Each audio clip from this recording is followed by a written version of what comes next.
Hi, Amber Crafts, your local writer here. Today I'm going to talk about ISBNs. I was sick last week. I had promised y'all the video, so here it is.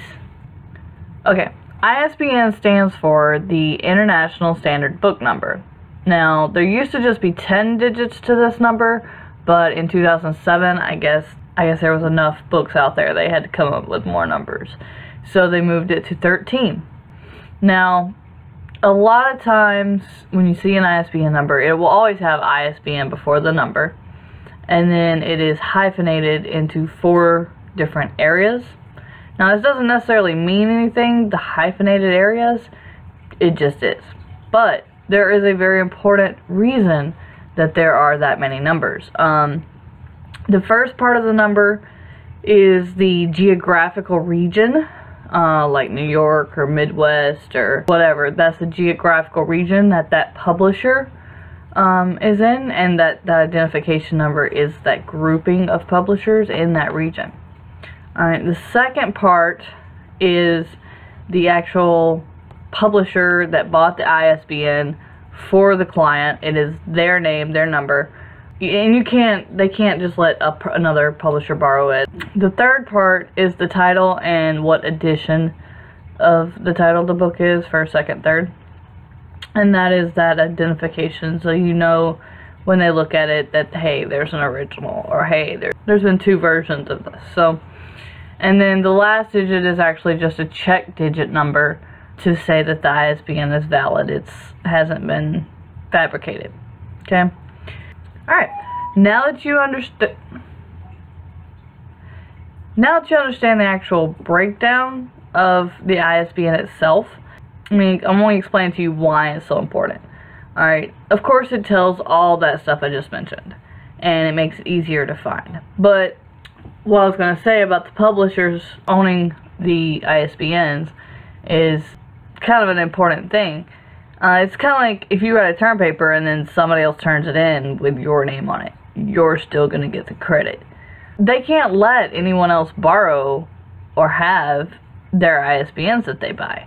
So when a publishing house has a client and they know they have 3 or 4 books, the publisher will buy so many ISBNs, 10, 20, however many they can, and they automatically, when they buy them, get the region, they get the publisher, and they get the actual publisher's name and their digit on that set of ISBNs.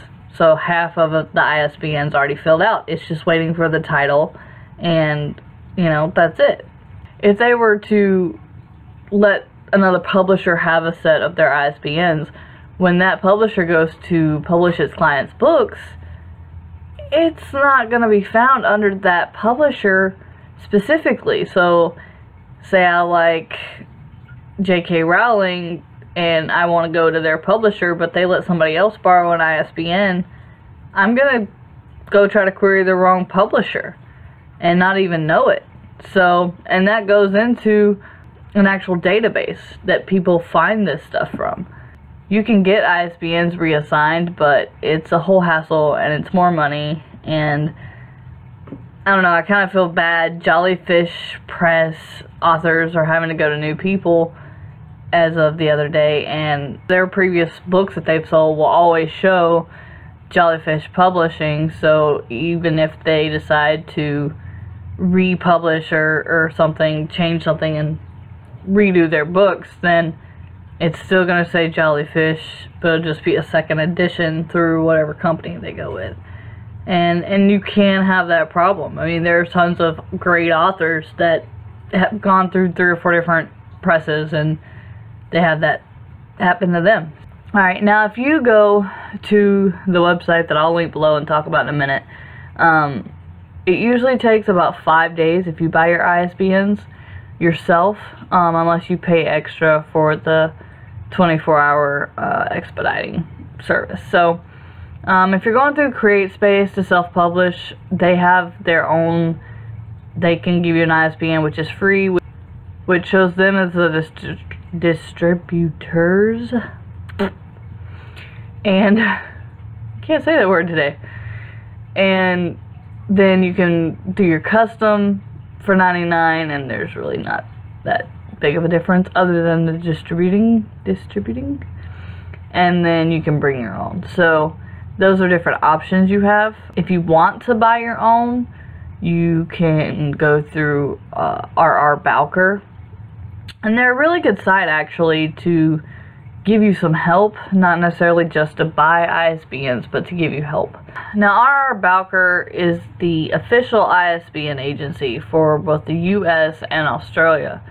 Once you get your ISBNs, whether you get them yourself or you go through a company, always check and see if they're going to register your ISBN with books in print.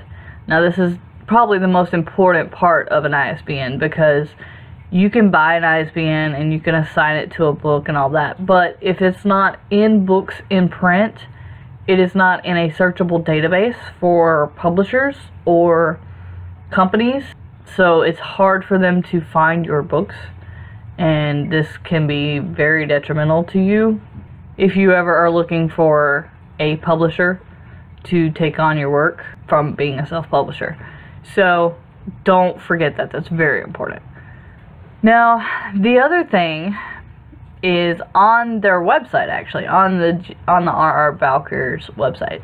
There's a website called selfpublishedauthor.com, and it gives you, like, there's a hot sheet newsletter and webinars and a to-do list on things you need to do when you're publishing. And then there's a link, actually, to something called an author's wish list. Or you can just go to authorswish.com, and I'll link those down below. They have tons of tools for you. It's really a great place to go. I use it all the time. So those are actually 3 websites that I would really recommend, whether you're just self-publishing or traditional. They give you a lot of information that I think is really important. So check those out. I know this isn't like the best video, but it's ISBNs. I mean, it's a necessary evil, kind of like editing. Then there's barcodes you can buy from Bowker too, but that's a whole nother story. So I can do a video on that if you want. But if you're going the self-publishing route, or you're going through CreateSpace or Ingram Spark, most of those will go ahead and give you a barcode.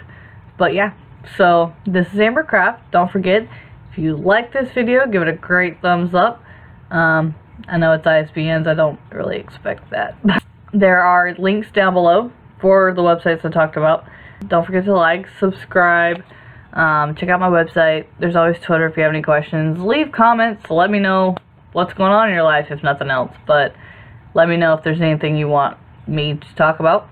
I try to give advice for everything but the writing, because I feel like there's not enough of that. So there's tons of advice on writing, but not the actual process. So that's what I do, the process side of it.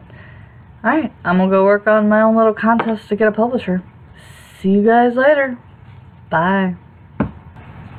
Oh hey, there's my daughter's trophy behind me. Hey, I'm an owl. Yeah. Oh, freaking phone.